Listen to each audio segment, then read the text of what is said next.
Welcome back, ladies and gentlemen.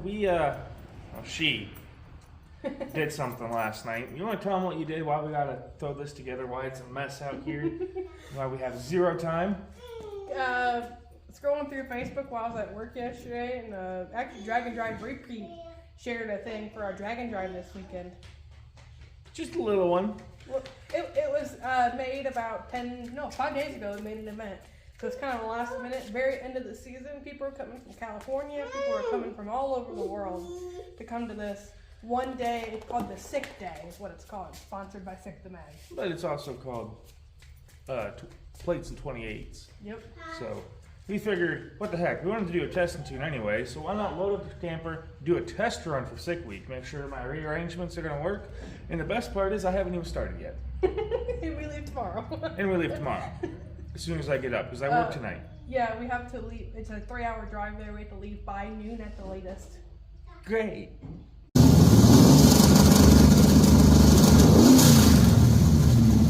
So the best part is as you see, the camper's a mess. I am checking on the hubs, and I wanted to replace the U-bolts because apparently we were about to lose an axle during drag week. So we're going to jump straight into this. We might do an axle flip because my axle is my tire is hitting my wheel well because it's not clearance enough. And on drag week, the camera's kind of leaning back.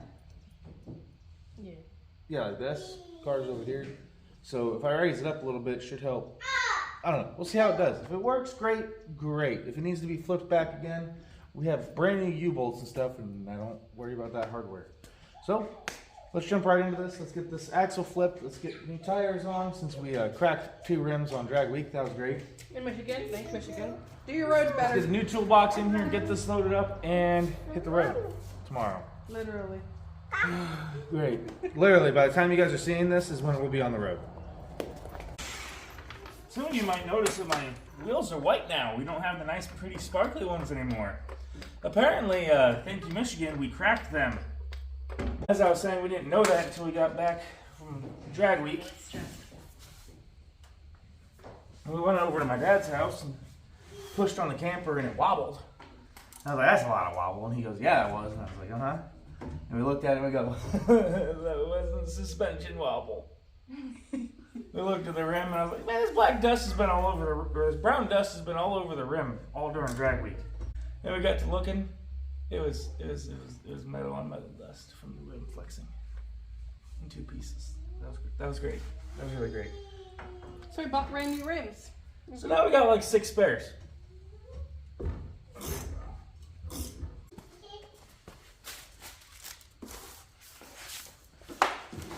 Alrighty, now one of the other problems we have with the trailer is I'm hitting my fender. You can see a hot spot right there.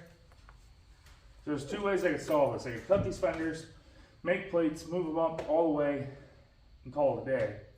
Or I could adjust the fact that my camper's already sitting back on the car, so it needs to come up anyway, even when it's fully loaded. So we're going to do an axle flip, and that should lift it up maybe 2 inches. Should be plenty of clearance. Pick it up. And if we don't like it, we can always put it back. So, watch the spindle. You don't want to go banging it up and shit and getting it all dirty. Okay. Now go under the camper. Yep.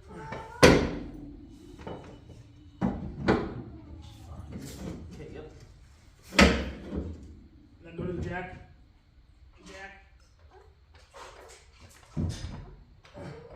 Okay, now walk that into that hole. Put a wheel on and see how it's going to look and simulate it being loaded down with 600 pounds of stuff.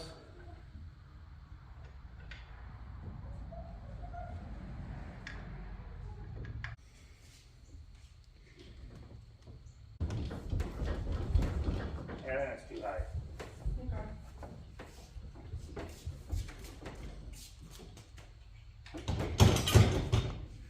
Did it drop any? No.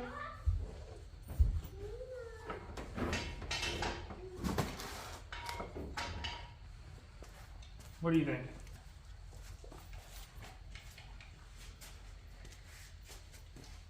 I mean, the tires are already smaller anyway. The other ones, for some reason, they were bigger. They were tall. Well, I went ahead and did the axle flip and I made some miscalculations on the measurements. That is way too high now. So, damn it. We also found bad wheel bearings in the hubs. The back one on the other side is dead. So, wife's gonna run up and get some wheel bearings. I'm gonna pull this axle out, I'm gonna flip it back. No big deal, it's like 10 minutes. And then I gotta cut these wheel wells and raise them up. That's the part that's gonna suck.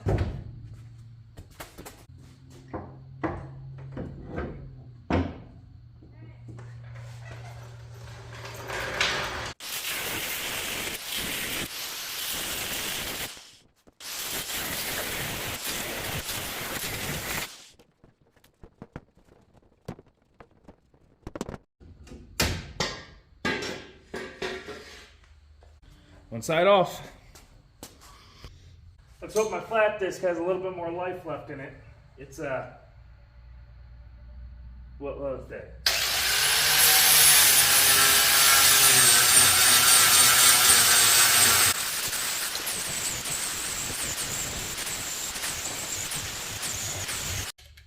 This is that nasty tire rubbing I was telling you about. That's not good. That's why we're doing all this.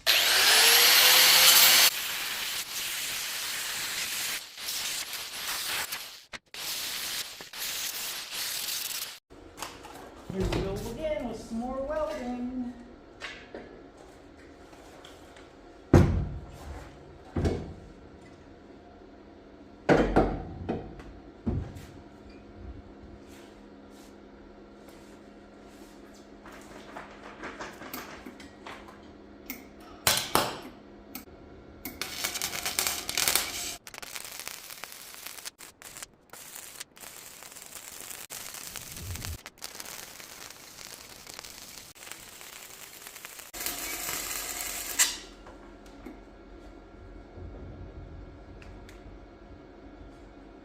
One side down. I'm gonna hit the other side real quick. I'll be right back. Just like that, fenders are back on. They're a little bit higher. Hopefully they'll do the job. And just like that,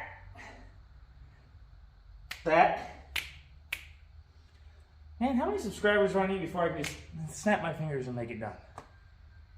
Oh well, let's get this axle thrown in, tied down. Wife's going back with some bearings, and then we can start packing this thing up.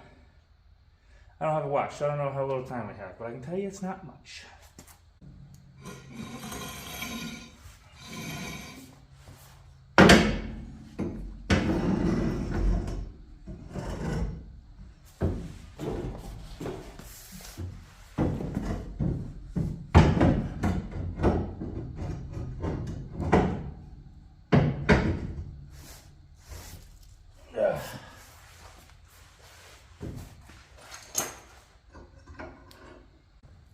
There, just like that, the axle's back in. Now I know I probably shouldn't have tried flipping the axle. I probably should have just done the wheel wells the right way the first time, but it's all about making mistakes and learning from them. What I did learn is that when I do build our custom drag and drive trailer, because I have a design for the next one that's going to be really cool, keep with the trend of the quarter horse, keep with the drag racing, and actually serve as a full camper during the week. I have a really cool design for that. I hope it all works out. I have to go taller. Might be a tight fit. Either way, we're going to try it out. But I did learn how the orientation of the axle is going to affect the height of a camper or trailer in general, not just by flipping it, because apparently I was thinking it's like 1.5 inch axle. So it's going to move it, what, like 1/2 inch or inch down? Should be perfect. I didn't account for the leaf springs. After the leaf springs, it was like that was a huge gap. Wasn't going to work. But it's something we learn. We make mistakes here. That's how we all learn. Alrighty, let's finish this baby up. Top off so that way when the wife gets back, we can run new bearings.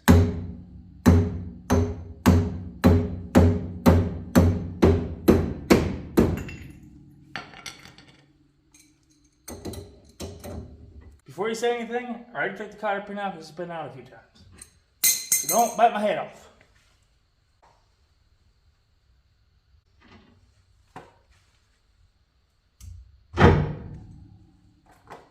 Babe, it wasn't even playing. Oh. Well, I've been talking to you guys. I've got all the bearings out, I guess.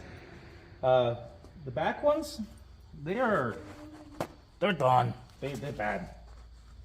I mean, It's not like they're the original bearings from when the camper was built or anything like that. Yeah, they are. That's fine. Anyway, we went up and got some new bearings. I'm gonna try out this grease packer thingy that I got from O'Smiley's. So, I don't know if it works, but I hate grease, so let's try it out. Alright, so bearing, I'm assuming goes in the, let's probably start with the smaller bearings. Okay. Hey, I figured out how you fill it with grease. You don't scoop it out. Here's the thing right there. Yeah, but we don't have it on a grease gun. Yeah, we don't have a grease gun right now. That's fine. The more you know.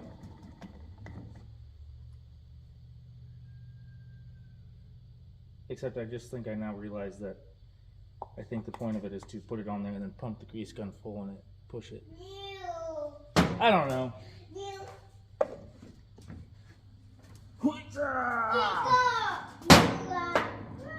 Oh! It worked.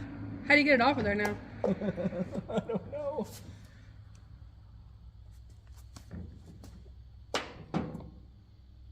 You just drop it in.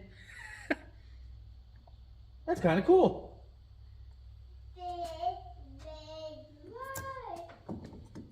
Definitely a tool to take on like a drag and drive, where you don't want to get covered in grease and then back into your car. So this is definitely going in the arsenal. And there's an easy carry handle. You mean I didn't have to shove my fingers into the... I don't know, I just noticed it after I already tore it open and carried it around the store like an idiot. This is actually kind of cool.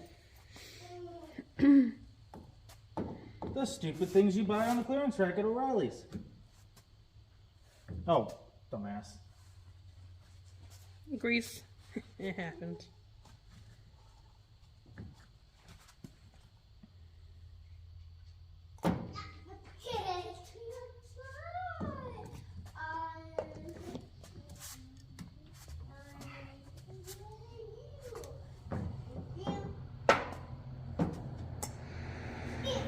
Oh.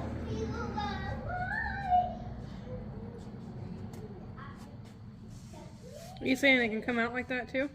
Apparently if you stick it on there hard enough.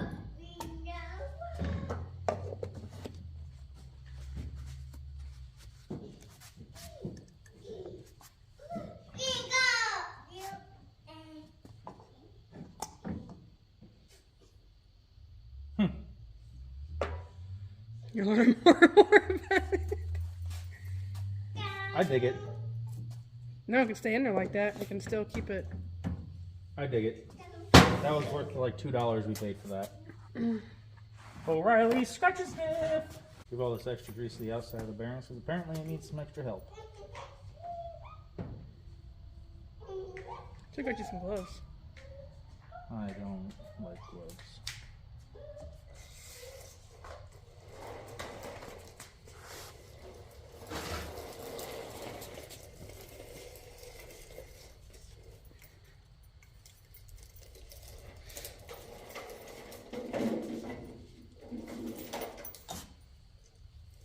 Now, sadly, we cannot get seals for this project. The seals for this axle are like $40 on eBay. Well, I paid for both the bearings. And I don't know if anybody knows this, but we do budget, not budget around here. So we will be on the lookout for new seals. Probably after these ones blow out. So we'll figure time to find it. Sorry about that. I have to get ready to head to work, so I had to skip some of the stuff. But here's what we got packed up so far. We got our canopy here, wheels, tires for the drag pack. Mind you, one of the biggest things about the drag and drive is if I get into the track late, I need to be able to get my stuff ready to get into track mode. So, having the tires here, easily accessible. Then I built this for the wife. It's just a little pegboard style thing. We have our impact here, our rear lug nuts, front lug nuts, center caps, window markers, all right here. So we get to the track, she can pop the tires down, grab the tools, start changing over. And then inside the trailer, we have our toolbox right here. Might have done a little bit of stickering on that. Notice it's a blue Craftsman. Just out of curiosity, how rare is a blue Craftsman? I've never seen them blue, always seen them red or black. Anyway, what else we have here is all my carburetor rebuild stuff, jets, gaskets, mats for to rebuild them are all in there. Here's where I keep my fuel pump, fuel line, spare box, ignition parts, plug wires, fuel pressure regulator, anything that's just kind of like a bigger part, I keep in there. We're gonna have our grill there because you never know if we're gonna get hungry. Brake clean and fluids and stuff there. Our towels there. We've got a spare air cleaner, oil, transmission fluid, 2 oil filters, a spare clutch, our handy toolkit. I have some bigger toolkits like the fuel pressure tester, hub puller, harmonic balancer puller, power steering pump puller in case somebody needs that. I keep that stuff there just in case. It's kind of a specialty tool area. And then in the box, I keep my torque wrenches right up here on top. That way they're ready to go. Just kind of specialty tools, extra ratchets and stuff, wrenches over here, extra RTV, screwdrivers, wiring stuff. This drawer has all of our pliers, cable clamps in case we need that. Then in here kind of have the miscellaneous stuff, you know, compression tester, vacuum gauge tester, fuel line fittings, razor blades, vacuum caps. We have a bunch of extra spare parts down in here, extra exhaust clamp, drain plugs, exhaust manifold bolts, a pickup, extra fuel line to the tank in case I need it. This is just kind of a, you know, tie together, but these are rubber adapters for 6AN in case I need those. My main engine ground is a spare, some extra hardware, ignition wiring pieces, fuel pieces, some extra freeze plugs just in case, stuff for the distributor to re-spring that, extra rotor, just kind of the extra stuff, extra alternator bracket. And then down here I have like the timing light and kind of some diagnostic tools down here. And then we're going to end up putting our clothes back there. We have the tires for the bike trailer, the T5s. The T5s go back there on the back, and all the chairs are stuffed in the corner, and now we have a bunch more room. Now, because this was kind of a surprise trip, I didn't have it ready yet, but I am going to work on making a jack mount for the side of the camper. I'm going to try to put the jack about here. That way, she can just grab the jack, impact, wheels and tires. We can just hit it all without having to dig out of the camper. And then, of course, we upgraded a little bit. So we have a new bike for the wife, and then I found a bike trailer for Eleanor. So now she and the wife can ride on together, whether they got to go up to the staging lanes or through the pits, just use the bathroom, they want to go get something, maybe somebody needs some parts and we can need to trailer it over there for them, so we have that too. That's kind of how we have our trailer set up. I gotta head to work, and then I gotta get home tomorrow morning, and I gotta leave. So, I don't even have the hubs put all the way back together, so it's gonna be a long day tomorrow. See you then. Alrighty, it's the next morning. It's Friday. We're getting ready to roll out. Well, actually, it's today for you guys, because I think you're gonna watch this today. So, we got everything packed up. I threw the tires in the camper just for peace of mind. Maybe help with some never mind, it's a fucking brick. Aerodynamics don't exist. Either way, car's warming up. We're getting ready to hit the road. Probably gonna have to get a gas station. Probably gonna have to hit a gas station first because, well, I need some breakfast and so does the car. Stay tuned. I'm gonna try to get these videos up and I'm gonna try to do a little more video on this so you guys get the whole experience with us. So maybe next year we can get more people to go to this thing. See ya.